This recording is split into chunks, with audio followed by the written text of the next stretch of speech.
नमस्कार मित्रांनो, Shri academy of सायन्सच्या ऑनलाईन लेक्चरमध्ये आपलं सहर्ष स्वागत आहे. त्याच्या पुढचा पॉईंट म्हणजे टेस्ट क्रॉस आणि बॅक क्रॉस. सो पॉईंटचं नाव आहे मित्रांनो test cross and back cross. आता टेस्ट क्रॉस आणि बॅक क्रॉस असं कॉमन नाव आपल्या टेक्स्टबुकमध्ये दिलेलं आहे. ओके, आता टेस्ट क्रॉस आणि बॅक क्रॉस हे दोन्ही जे प्रकार आहेत, टेस्ट क्रॉस आणि बॅक क्रॉस, हे जरी कॉमन टायटल दिलं असेल तरी हे दोन्हीही बॅक क्रॉस आहेत. त्यामुळे आपण बघत असताना बॅक क्रॉस बघूया मित्रांनो.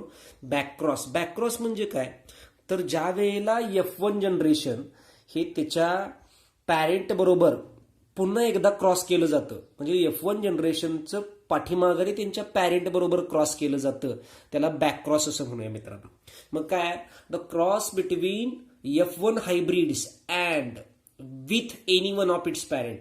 म्हणजे F1 हायब्रिडचा क्रॉस त्याचे दोन पॅरेंट्स आहेत, त्या दोन पॅरेंट्सपैकी कुठल्याही एका पॅरेंट बरोबर जर केला तर त्याला काय म्हणायचं आहे, बॅक क्रॉस. म्हणून म्हटलेलं आहे मित्रांनो, the cross between F1 hybrids and with any one of its parents is called back cross. Okay, म्हणजे पुन्हा एकदा सांगतोय मी, F1 जनरेशनचा ही जी F1 हायब्रिड्स आलेला आहे, F1 जनरेशन जे आलेली आहे, या F1 जनरेशनचं पुन्हा पाठीमाघारी त्याच्या पॅरेंट बरोबर केलेला क्रॉस म्हणजे काय आला मित्रांनो, बॅक क्रॉस. म्हणजे F1 जनरेशनचा त्याच्या पॅरेंट बरोबर केलेला क्रॉस म्हणजे बॅक क्रॉस आला. आता बघा, as F1 hybrid has two parents, the back cross is of two types. F1 हायब्रिडला दोन पॅरेंट आहेत, त्यामुळं बॅक क्रॉसचे दोन प्रकार पडतात. Okay, so first type is the dominant back cross, ज्याला आपण बॅक क्रॉस असं म्हणणार आहे, आणि दुसरा टाइप आहे तो रेसेसिव्ह बॅक क्रॉस, ज्याला आपण टेस्ट क्रॉस असं म्हणणार आहे. ओके, याच्यातला आपण पहिला क्रॉस बघतोय मित्रांनो, डॉमिनंट बॅक क्रॉस, ज्याला बॅक क्रॉस असं म्हटलं जातं. डॉमिनंट बॅक क्रॉस म्हणजे काय, तर ज्या वेळेला F1 हायब्रिडचा क्रॉस बॅक म्हणजे पाठीमाघारी त्याच्या डॉमिनंट पॅरेंट बरोबर केला जातो, त्याला डॉमिनंट बॅक क्रॉस असं म्हटलं जातं. खूप सोपं आहे मित्रांनो. बघा, when F1 hybrid individuals is crossed with dominant parent then it is called dominant back cross. Okay, आता याच्यामध्ये काय म्हटलंय बघा, in this all results offspring will produce dominant parent. म्हणजे डॉमिनंट बॅक क्रॉसचे जेवढे सगळे रिझल्ट्स असतील ते डॉमिनंट पॅरेंट सारखे असतील. ओके, क्रॉस बघा, क्रॉसमध्ये पॅरेंटमध्ये female is crossed with male, नेहमीसारखाच क्रॉस आहे मित्रांनो. बघा पुन्हा, फिनोटाइप फिमेल टॉल म्हणून घेतलेला आहे, मेल डॉर्फ म्हणून घेतलेला आहे. जिनोटाइप टॉलसाठी कॅपिटल टी, डॉर्फसाठी small T. Gametes capital T मधून एक कॅपिटल टी खाली येणार, स्मॉल टी मधून एक स्मॉल टी खाली येणार. ऑन क्रॉसिंग, या दोघांचा जर क्रॉस केला, ऑन क्रॉसिंग F1 जनरेशन मिळणार आहे आपल्याला, कॅपिटल टी आणि स्मॉल टी लॉ ऑफ डॉमिनन्सनुसार हायब्रिड टॉल सगळे तयार होणार आहेत. हायब्रिड काय, तर दोन पॅरेंट मधलं कॉम्बिनेशन आहे म्हणून हायब्रिड टॉल होणार आहे. F1 जनरेशनचे गॅमेट्स पडले, पण काय पडले, कॅपिटल टी स्मॉल टी. आता बघा पुढं, डॉमिनंट बॅक क्रॉस आहे. डॉमिनंट बॅक क्रॉस मध्ये काय करायचं, dominant back cross it is also called as back cross. याच्यामध्ये F1 is crossed with dominant parent. ऐका, डॉमिनंट बॅक क्रॉस असं का म्हणायचंय मित्रांनो, तर Wien F1 is crossed with dominant parent त्याला डॉमिनंट बॅक क्रॉस असं म्हटलं जातं. मग पुन्हा सोपं आहे, फिनोटाइप्स मध्ये काय आलेला आहे, F1 म्हणजे काय आहे, हायब्रिड टॉल, तो घेतलेला आहे. F1 म्हणजे हा जो F1 आहे तो घेतला आहे हायब्रिड टॉल. डॉमिनंट पॅरेंट कुठला आहे, tall, capital T. Genotypes hybrid टॉलसाठी जिनोटाइप्स आहेत, capital T small T. F1 generation घेतलेला आहे. डॉमिनंट पॅरेंटसाठी कॅपिटल टॉल, प्युअर टॉलचा कॅपिटल टी. आता याचे गॅमेट्स पाडा. हेटेरोझायगस कंडिशन आहे त्यामुळे दोन गॅमेट्स पडणार आहेत, कॅपिटल टी आणि स्मॉल टी. होमोझायगस आहे त्यामुळे एकच, कॅपिटल टी.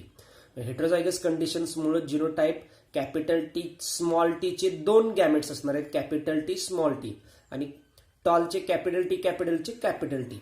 ऑन क्रॉसिंग, आता ह्यांचं जर क्रॉसिंग केलं तर काय बघायला मिळणार आहे बघा, ऑन क्रॉसिंग, आता ह्या दोघांचा बघा, हा कॅपिटल टी आहे, कॅपिटल टी आणि दुसरा कॅपिटल टी स्मॉल टी आहे का, कॅपिटल टी स्मॉल टी. मग capital T pure tall, capital T small T hybrid tall. म्हणजे जेवढी सगळी ही झाडं ह्या जनरेशन्स पासून जेवढे सगळे प्लांट्स तयार केले जातील ते सगळे प्लांट्स असणार आहेत टॉल असणार आहेत, म्हणून म्हटलेलं आहे ऑल प्लांट्स आर टॉल. म्हणून मित्रांनो डॉमिनंट बॅकक्रॉस, हा जो डॉमिनंट बॅकक्रॉस आहे त्याच्यामध्ये सरळ म्हटलं in this all results offspring will produce dominant parent. या सगळ्यांमध्ये जो रिझल्ट येईल त्या रिझल्टमध्ये सगळे डॉमिनंट पॅरेंट असतील. हा आहे मित्रांनो डॉमिनंट बॅकक्रॉस. डॉमिनंट बॅकक्रॉस म्हणजे काय, तर ज्या वेळेला बघा या ठिकाणी F1 generation is crossed with F1 generation is a back crossed with dominant parent, त्याला म्हणणार आहे आपण डॉमिनंट बॅकक्रॉस. आता दुसरा बघूया रेसेसिव्ह बॅकक्रॉस ऑर टेस्ट क्रॉस. बघा आता रेसेसिव्ह बॅकक्रॉस और टेस्ट क्रॉस मध्ये काय म्हटलंय मित्रांनो, F1 hybrid is back cross with recessive parent. ज्या वेळेला F1 जनरेशन किंवा F1 हायब्रिड हा पुन्हा पाठीमागे त्याच्या रिसेसिव्ह पॅरेंट बरोबर क्रॉस केला जाईल त्यावेळेला त्याला म्हणायचं रेसेसिव्ह बॅक क्रॉस किंवा टेस्ट क्रॉस. ओके, सो काय म्हटले statement, a cross between F1 hybrid and its recessive homozygous parents is called recessive back cross or test cross.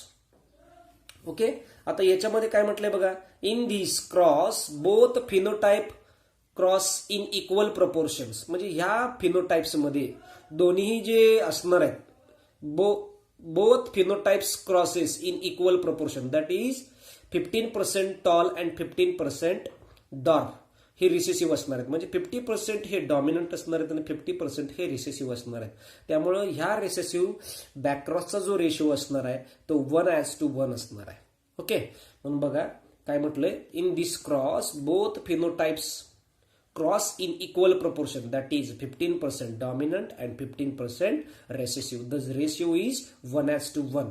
मग ज्या वेळेला तुम्हाला नीटच्या एक्झाममध्ये मोठं मोठं एक्झाम्पल दिलं जाईल आणि त्याचा तुम्हाला टेस्ट क्रॉसचा रिझल्ट काय येईल असं ज्या वेळेला विचारलं जाईल त्यावेळेला एक हळूच काय करायचंय तर ते एक्झाम्पल कसं आहे ते वाचून घ्यायचं आणि टेस्ट क्रॉसचा रिझल्ट हा तुम्हाला माहित आहे 1:1 ॲज निअरेस्ट ॲज टू 1:1 येणार आहे. म्हणजे 1:1च्या जवळपास येणार आहे तो रिझल्ट.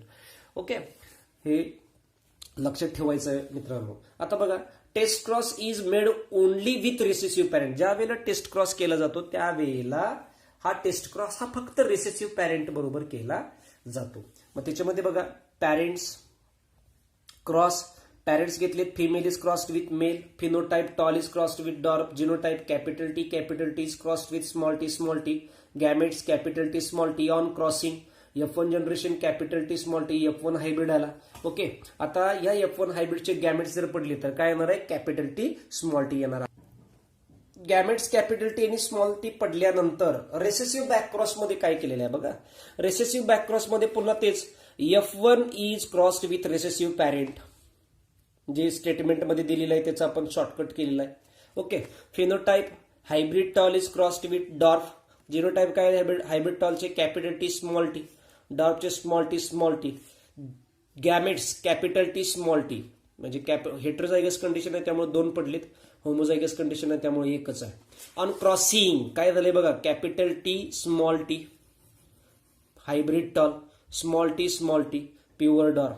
रेशो काय आलाय, 15% is the dominant parent and 50% is the recessive parent. त्यामुळे रेशो काय येणार आहे, therefore ratio of test cross is 1:1. अशा पद्धतीनं आपण हे डॉमिनंट बॅकक्रॉस किंवा ज्याला बॅकक्रॉस असं म्हटलं जातं किंवा रेसेसिव्ह बॅकक्रॉस ज्याला टेस्ट क्रॉस असं म्हटलं जातं हे बघितलेलं आहे.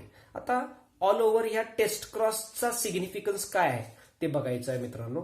पहिला जो सिग्निफिकन्स आहे, it is used to test genotypes of parents. समजा एखाद्या वेळेला प्लांट ब्रीडिंग प्रोग्राम मध्ये एखाद्या पॅरेंट्सचे आपल्याला जिनोटाइप सापडत नसतील तर काय करायचं आहे, पहिल्यांदा पॅरेंट्सचा क्रॉस करायचा आहे, F1 जनरेशन घ्यायचे आहे आणि F1 जनरेशन मिळाल्यानंतर F1 जनरेशनचा आपल्याला ज्या पॅरेंटचे जिनोटाइप मिळत नाहीत त्या पॅरेंट बरोबर त्याचा क्रॉस करायचा आहे. म्हणजे आपल्याला त्या पॅरेंटचे आपल्याला जिनोटाइप्स बघायला मिळतील किंवा जिनोटाइप्स आपल्याला समजतील. म्हणून म्हटलेलं आहे it is use to test genotypes of parents. दुसरा आकडा काय म्हटलेला आहे, it is easier and quicker method of crop improvement. Easier म्हणजे खूप सोपी आहे आणि क्विकर म्हणजे फास्ट मेथड आहे. क्रॉप इम्प्रुव्हमेंट प्रोग्राम मध्ये F1 हायब्रिडचं बॅकक्रॉस हे त्याच्या पॅरेंट बरोबर करणं हे मित्रांनो खूप कॉमन आहे. एखादं कॅरेक्टरिस्टिक्स जर एखाद्या प्लांटमध्ये कायमस्वरूपी जर मेंटेन करायचं असेल, कसं आहे मित्रांनो, ज्या वेळेला दोन पॅरेंट्सचा क्रॉस केला जातो त्यावेळेला F1 जनरेशनमध्ये हे युजफुल ट्रेट्स उतरतील असं नाही, काही वेळेला अनयुजफुल ट्रेट्स सुद्धा उतरणार आहेत. म्हणजे एखादी प्युअर लाईन व्हरायटी ही मेंटेन होऊ शकत नाही. क्रॉस जर झाला, दोन पॅरेंटमध्ये जर क्रॉस झाला तर प्युअर लाईन व्हरायटी ही मेंटेन होऊ शकत नाही. मग तुम्ही जर F1 जनरेशनचा पुन्हा पाठीमागे क्रॉस जर त्या पॅरेंट बरोबर केला तर एखादी प्युअर लाईन व्हरायटी आपण continue generation to generation maintain करू शकतो. सोपी मेथड आहे, म्हणून काय म्हटलेलं आहे, it is easier and quicker method of crop improvement. Third line आता सांगितल्याप्रमाणे it helps to produce pure line variety. बघा, F1 जनरेशनचा पॅरेंट बरोबर जर क्रॉस केला तर प्युअर लाईन व्हरायटी ही मेंटेन करू शकतो. त्याच्यानंतर पुढचं आहे, it also proves law of segregation and law of independent assortment. Law of segregation म्हणजे तुम्हाला माहित आहे मित्रांनो, ज्या वेळेला गॅमेट्स पडतात त्यावेळेला ते गॅमेट्स हे F1 जनरेशनमध्ये जरी एकत्र असतील तर त्याच्या पुढच्या जनरेशनमध्ये जात असताना ते सेपरेट होतात. हा लॉ ऑफ सेग्रिगेशन आहे. लॉ ऑफ इंडिपेंडेंट असॉर्टमेंटमध्ये काय सांगितलेलं आहे, one character is independent of the another. मग या टेस्ट क्रॉसच्या मदतीनं आपण लॉ ऑफ सेग्रिगेशन किंवा law of independent assortment explain करू शकतो. आणि सगळ्यात महत्वाचा शेवटचा जो सिग्निफिकन्स आहे, सिग्निफिकन्स 5वा, it is use to introduce useful recessive traits in plant breeding program. एखादा युजफुल रिसेसिव्ह आहे, युजफुल कॅरेक्टरिस्टिक्स आहे, पण ते मित्रांनो कसं आहे, रिसेसिव्ह आहे. एखादं युजफुल कॅरेक्टरिस्टिक्स आहे आणि ते रिसेसिव्ह जर असेल तर ते रिसेसिव्ह कॅरेक्टर किंवा ते रिसेसिव्ह ट्रेट्स जर आपल्याला इंट्रोड्यूस करायचं असेल तर जेवढ्या वेळेला तुम्ही क्रॉस करणार आहात त्या क्रॉसचा जो रिझल्ट येईल, म्हणजे त्या क्रॉसची जी जनरेशन असेल ती जनरेशन पुन्हा त्याच्या पॅरेंट बरोबर जर क्रॉस केली तर आपण एखादं युजफुल रिसेसिव्ह ट्रेट हे एखाद्या व्हरायटीमध्ये इंट्रोड्यूस करू शकतो.